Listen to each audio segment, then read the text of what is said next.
Hey everybody, it's Leroy from Leroy Gaming, and in today's Baldur's Gate 3 guide, we're going to look at the Storm Sorcery Subclass for the Sorcerer, the perfect subclass if you've ever wanted to roleplay Storm from the X-Men in a video game. Today we're going to cover features at level 1 of character creation, including ability recommendations for the subclass. We're going to give you a full level 2 to 12 breakdown. Going to show you all the spells available as you level. Going to also give you some general equipment recommendations and give you my thoughts on multiclassing the Storm Sorcery Sorcerer. You can use timestamps below to jump to areas that most interest you. Remember to drop a like and leave a comment below of your thoughts, feedback, and questions. And now, without further ado, let's check out the Storm Sorcery Sorcerer.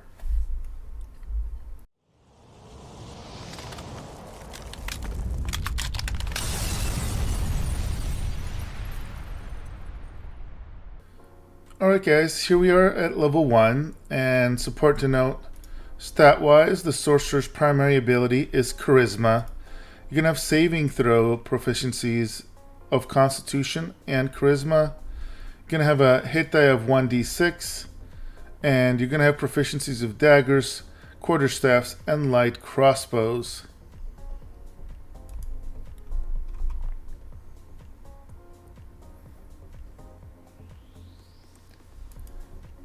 Now right away at level 1, you're going to get to pick and get 4 cantrips, 2 level 1 spells, and you will get access to 2 level 1 spell slots.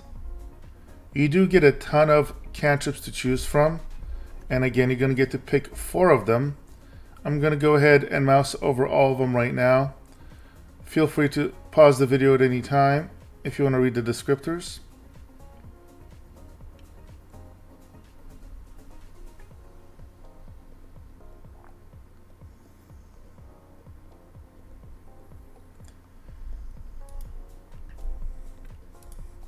Now again, you're going to get to pick 2 spells at this level, and you're going to get access to a variety of level 1 spells. Now not surprisingly, with this subclass, people tend to focus on lightning and or thunder spells to remain thematic, and those type of spells tend to be the most powerful for this subclass as well.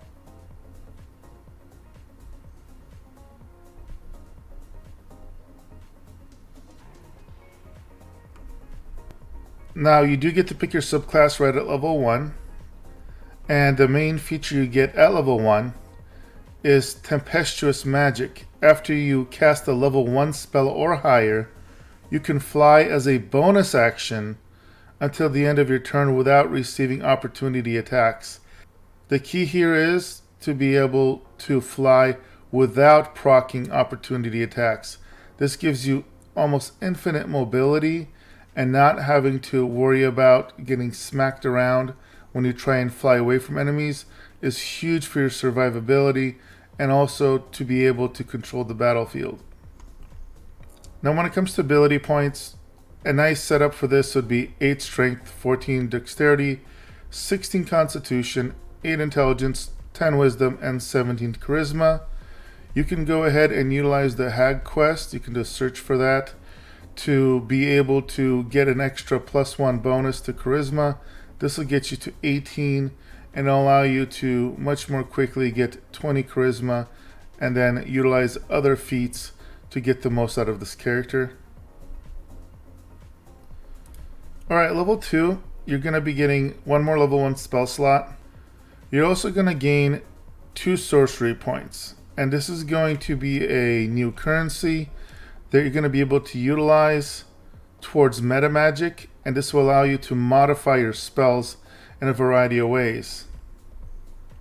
You will gain the ability to create sorcery points as a bonus action, and this allows you to sacrifice spell slots in order to get more sorcery points. Alternatively, you can create spell slots by utilizing sorcery points as well. You will also get to pick another spell, and then you will unlock meta magic. You're going to get to pick 2 different meta magics.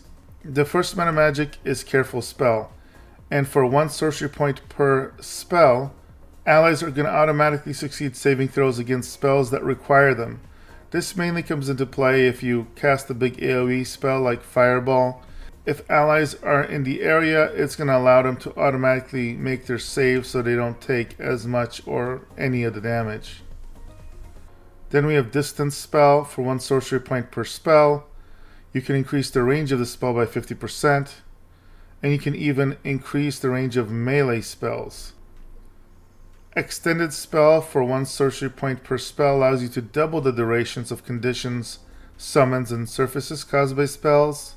And then a big one here is Twin Spell. And this is important to note. So basically, spells that only target one creature can target an additional creature. Now, the cost of this is 1 sorcery point per spell slot level used. And even cantrips will cost 1 sorcery point. Now at level 3, you're going to get 1 level 1 spell slot. You're also going to get 2 level 2 spell slots and an additional sorcery point. You will be able to replace a spell if you wish, and also pick 1 more level 2 spell or lower. Here are all the level 2 spells to choose from.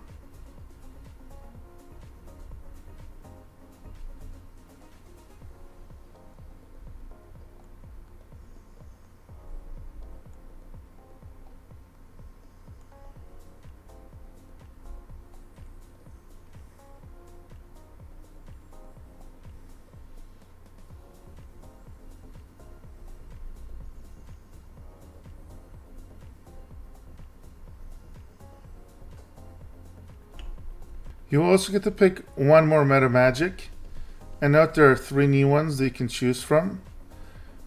Heightened Spell. Targets of spells that require saving throws have disadvantage on their first saving throw. Now this does cost 3 sorcery points per spell. Quicken Spell, which is another super famous and powerful one. Spells that cost an action cost a bonus action instead. And yes, this does mean that you could basically cast 2 full spells per turn baseline if you utilize this. It does cost 3 sorcery points per spell to do this. And then there's Subtle Spell. You can cast spells while silenced. Very situational, but it does cost 1 sorcery point per spell only.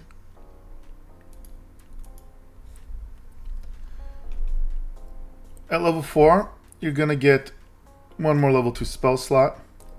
You're going to get 1 more sorcery point. You will get to pick another cantrip. You're going to get to replace a spell if you wish.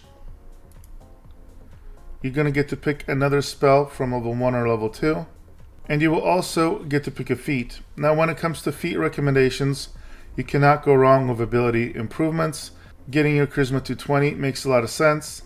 You have proficiency in Constitution, and you're already going to have a decently high Constitution. You can combo that up with Warcaster. That's highly recommended. You gain advantage on saving throws to maintain concentration on a spell is the main feature of this that we care about.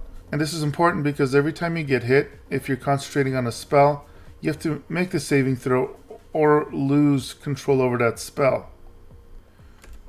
Because you're going to be casting a lot of lightning-based spells especially, it makes sense to pick up Spell Sniper.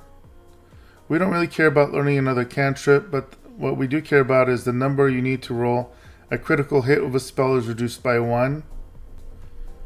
And again, since you are leaning into lightning and thunder spells most likely, getting Elemental Adept, which allows your spells to ignore resistance to a damage type of your choice when you cast spells of that type. Also making so that you cannot roll a 1.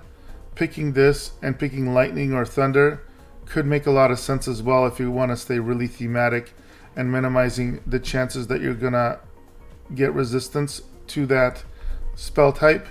Do note that if an enemy is immune to a spell type, then this won't help at all. At level 5, you're going to get 2 level 3 spell slots. You're going to get another sorcery point.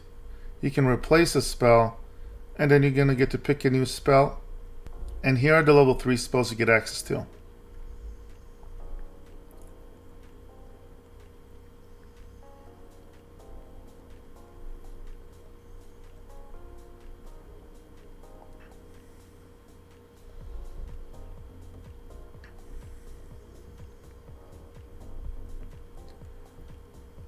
Special emphasis here on Lightning Bolt, as this is a big part of this build.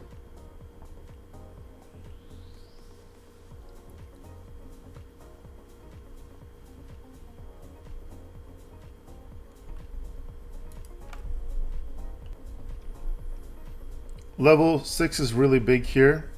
You're going to get one more level 3 spell slot. You're going to get one more sorcery point. But feature-wise, you're going to get Heart of the Storm. When you cast a spell of level 1 or higher that deals lightning or thunder damage, you cause a small local storm. All enemies within 6 meters take 3 lightning damage or 3 thunder damage. And you're going to get Heart of the Storm, resistance. You're resistant to lightning and thunder damage. At level 7, you're going to go ahead and get one level 4 spell slot unlocked. You're going to get an additional sorcery point. You can replace a spell if you wish. And here's access to your level 4 spells.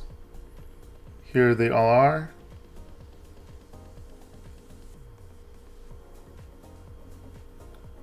Now do note that you can cast lower level spells as higher level spell slots, which will come into play if you want to go Storm or Thunder build. As you'll notice, there's no Storm or Thunder spells at level 4.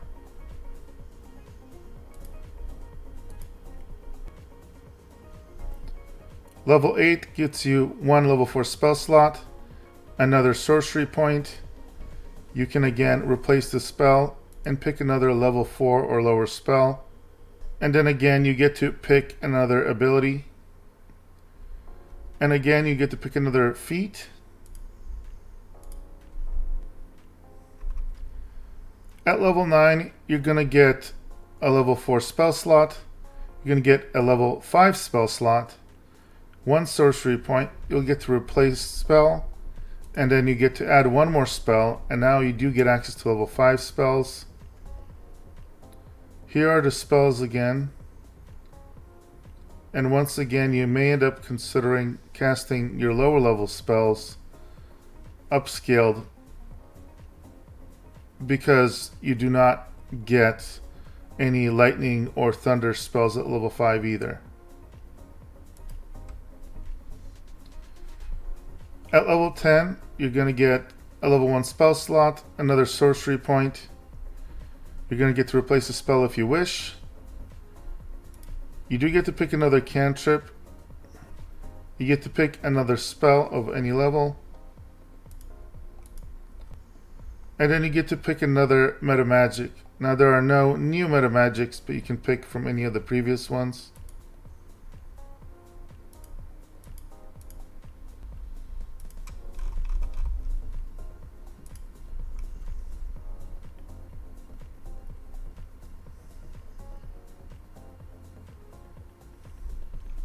At level 11, you're going to get a level 6 spell slot, another sorcery point. You'll have the ability to replace a spell. You will get the subclass feature Storm's Fury. When you are hit by a melee attack, you deal 11 lightning damage to the attacker and potentially push them back. And then for your spells, here are your options. Chain Lightning is the big one if you're going to go all in. Very powerful and very thematic.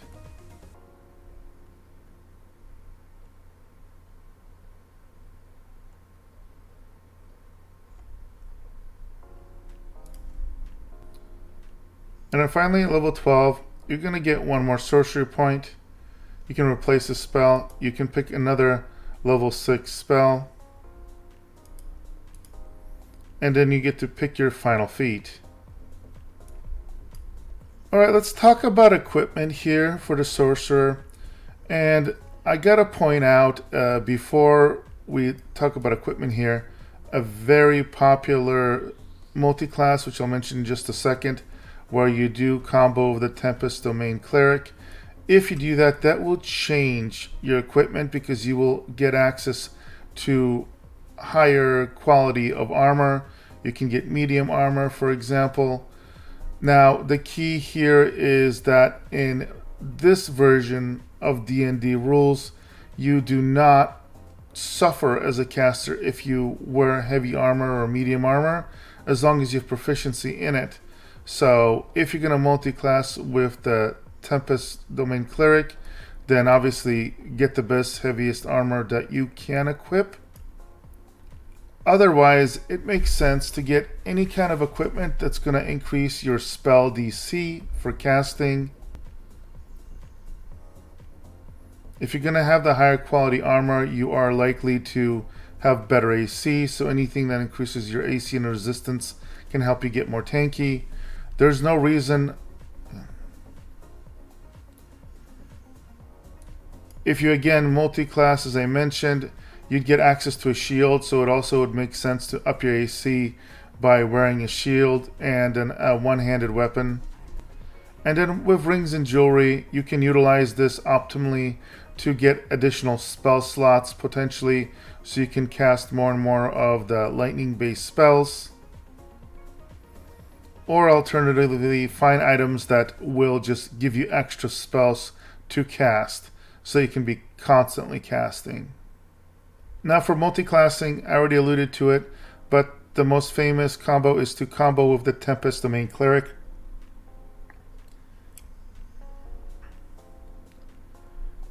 You can go, in this case, you could go 6 levels of Tempest Domain Cleric to get most of the features there. The idea here is to combo a bunch of lightning damage with their channel divinity that allows you to maximize the damage on your casts, which is ridiculously powerful. With the features of this subclass, anytime you cast those lightning spells, you can fly around freely, do max AoE damage to enemies. It's extremely deadly. Exactly how many levels you go of either of the two classes, you have some flexibility there. Now alternatively, because you are a charisma-based caster, you can very nicely combo with either Warlock or even with Paladin to give either of those options more spell slots to play with. Alright guys, that brings us to the end of the Storm Sorcery Subclass guide for the Sorcerer. I hope you guys found it helpful. If you did, again, drop a like. If you want to see more content from me, make sure to subscribe. I thank you for all your support as always, and I'll make sure to see you guys in the next video.